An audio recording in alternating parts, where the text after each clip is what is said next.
नमस्कार। आज के इस वीडियो में हम बात करेंगे उदारीकरण के बारे में जो 1991 में माननीय मनमोहन सिंह जी के नेतृत्व में हुआ था। आप सभी लोगों को जानकारी है कल मनमोहन सिंह जी का दुखद निधन हुआ। भारत के लिए एक ऐसी क्षति जिसे कभी भी पूरा नहीं किया जा सकता। ज़ाहिर तौर पर मनमोहन सिंह जी का जो भारत के विकास में योगदान रहा है, चाहे गवर्नर के तौर पर या वित्त मंत्री के तौर पर और या फिर प्रधानमंत्री के तौर पर, वो कभी भी भुलाया नहीं जा सकता है। उन्हीं में से सबसे महत्वपूर्ण वित्त मंत्री के तौर पर जो उनका एक कार्य रहा उदारीकरण, उसके बारे में आज हम बात करेंगे। इन्हें उदारीकरण का जनक भी माना जाता है। अंत तक ज़रूर जुड़े रहिएगा।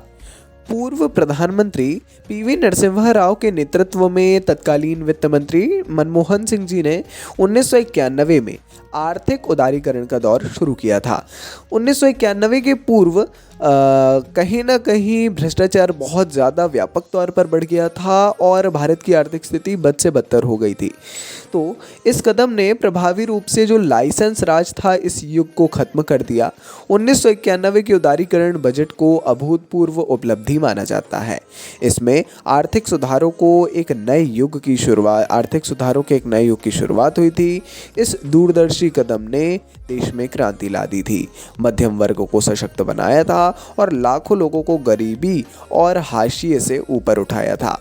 तो ये पूरा कार्य लाइसेंस राज ये क्या है, आगे पूरी जानकारी है।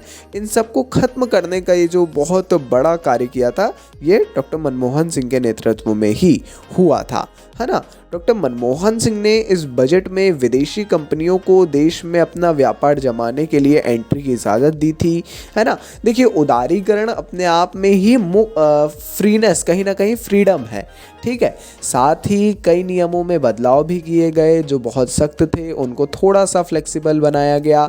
1991 को ऐतिहासिक बजट वाला साल भी कहा जाता है। ऐसा इसीलिए क्योंकि इस बजट से देश की इकोनॉमिक ग्रोथ की रफ्तार काफ़ी तेज़ हुई, है ना।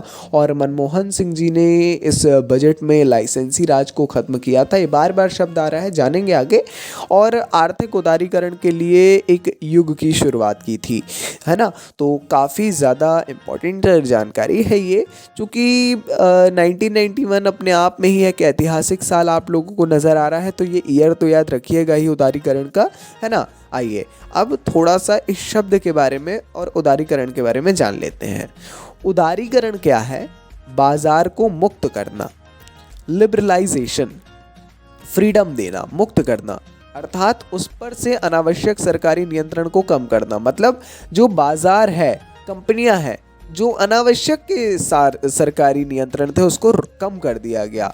भारतीय अर्थव्यवस्था में एक समय ऐसा आया जब आर्थिक गतिविधियों के नियमन के लिए बनाए गए कानून ही देश की वृद्धि और विकास के मार्ग में सबसे बड़ी बाधा बन गए थे, ठीक है। जो नियमन थे वही सबसे बड़ी बाधा थे।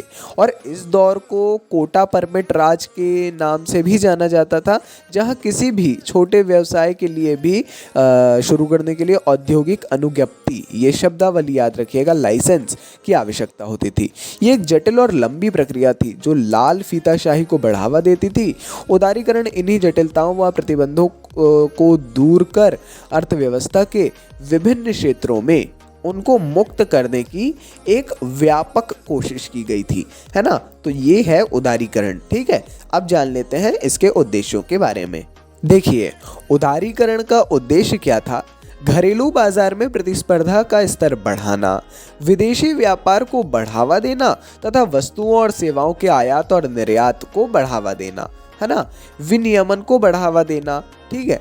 प्रौद्योगिकी और विदेशी पूंजी में प्रगति लाना, देश में एक सुस्थापित वैश्विक बाजार विकसित करने के लिए, देश के ऋण बोझ को कम करने के लिए और इस प्रकार के अन्य चीज़ों में, है ना, उनको करने के लिए उदारीकरण को लाया गया। निजी क्षेत्र को आगे बढ़ाकर और उसका विस्तार करके देश की आर्थिक क्षमता को बढ़ाने हेतु बाजार की दक्षता बढ़ाने के उद्देश्य से प्रतिस्पर्धा शुरू करना और देश की विकास प्रक्रिया में निजी क्षेत्र की भागीदारी को बढ़ावा देना, ये महत्वपूर्ण इसके उद्देश्य रहे, है ना। एक एक के बारे में आप पढ़ सकते हैं। बाकी इसके काफ़ी सारे सकारात्मक प्रभाव जाहिर तौर पर पूरे देश को देखने को मिले। एक तो था पूंजी का मुक्त प्रवाह, है ना। देखिए, फ्लो ऑफ कैपिटल यहाँ पर देखने को मिला था। उदारीकरण, लिबरलाइजेशन ने सभी प्रकार के व्यवसायों के लिए निवेशकों से पूंजी तक पहुँच के लिए उस पहुँच को किफ़ायती बनाकर पूंजी के प्रवाह को बढ़ा दिया था। जो फ्लो था कैपिटल का, जो फ्लो था वो बढ़ा, और जाहिर तौर पर फ्लो बढ़ा, ऑटोमेटिकली बाजार में इसका लाभ देखने को मिला।